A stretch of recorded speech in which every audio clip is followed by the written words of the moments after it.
Yo tout le monde, c'est Raidik et aujourd'hui on se retrouve pour une vidéo commentée sur BFH. Donc le gameplay était fait en différé, donc je fais le commentary, je suis pas en live. Et c'est pour vous parler du mode de jeu élimination par équipe ou Team Deathmatch. Qui est un mode de... Enfin, qui est le dernier mode de jeu ajouté par EA. Ça fait déjà assez longtemps qu'il est sorti, c'est vrai. Mais je tenais quand même à faire cette vidéo où je vais vous dire mon avis sur les différents points du mode de jeu. Donc déjà, avant tout, ça c'est quelques séquences, c'est pas une partie entière, parce que j'ai vraiment du mal à enregistrer des parties entières intéressantes à regarder. Donc du coup j'ai pris juste quelques manches qui sont enfin assez intéressantes on va dire, même si c'est avec mon soldat national et je ne suis pas spécialement très fort en soldat, que ça soit royal ou national. Notamment que j'ai pas énormément de précision au pistolet. Donc voilà, alors pour parler du mode de jeu, on va commencer par les points positifs. Donc vraiment je trouve que c'est une très très bonne initiative de AZ et EA d'avoir créé ce mode de jeu, au moins ça rajoute du contenu. Et même si les points négatifs que je vais citer un peu plus tard sont pas forcément tout dans le bon sens, c'est vraiment une très bonne initiative d'EA d'avoir rajouté ce mode de jeu. Après, c'est que, c'est un peu, c'est pas le seul point positif, on va dire, mais c'est que je trouve que, c'est vrai qu'il y a pas mal de points négatifs, comme les AFK. Si on a des AFK dans notre équipe, des fois, je me retrouve dans des parties avec 3 personnes qui sont AFK dans mon équipe. Et pareil même si toi t'en as pas dans ton équipe, mais qu'il y en a dans l'équipe adverse, toi tu prends pas spécialement de plaisir à tuer comme ça des AFK. Enfin, il n'y a pas vraiment de challenge ou ce genre de truc. Donc voilà, mais aussi un point positif, c'est l'XP qu'on peut se faire sur ce mode de jeu. Je rappelle que pour chaque manche que l'on gagne, on gagne 1000 d'XP en plus. Donc en même temps ça rentabilise un peu le fait que dans une manche, si on teamplay bien, parce que la clé de la réussite dans ce mode de jeu, c'est clairement de teamplay quoi, avec son équipe, de rester en groupe pour avoir les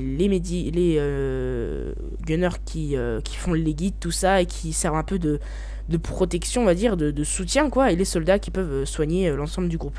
Donc c'est vraiment ça la clé pour faire une bonne partie, si ce n'est même gagner la partie sur ce mode de jeu.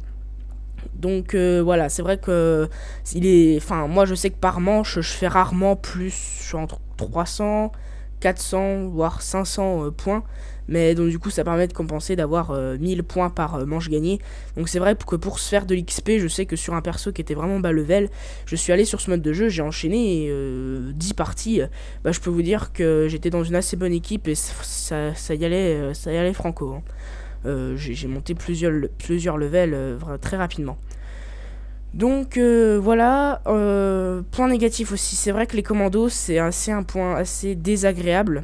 Je dis bien désagréable parce que plusieurs fois vous allez voir, comme dans cette map Midnight Mayhem, il suffit que le commando se déporte un petit peu sur la droite ou sur la gauche, et c'est bon, il vous met 2-3 balles, vous êtes mort quoi. Donc c'est assez abusé. Je vais pas trop non plus porter d'arguments là-dessus, mais c'est vrai que c'est pas forcément très bien équilibré, parce que c'est vrai que le commando est très très puissant dans ce mode de jeu. Et voilà, donc on peut pas non plus refuser l'accès à ce mode de jeu pour les commandos, parce que ça c'est vraiment égoïste. Et en plus il y a moyen de faire plein de bonnes choses, mais le commando est déjà, que globalement dans le jeu c'est assez rageant. Donc quand on est face à un commando et qu'on peut rien faire parce qu'il te snipe de tous les côtés, et toi si t'as pas d'abri à proximité, et puis il y a le bug des fois que t'es derrière un mur mais tu te prends quand même des dégâts quoi.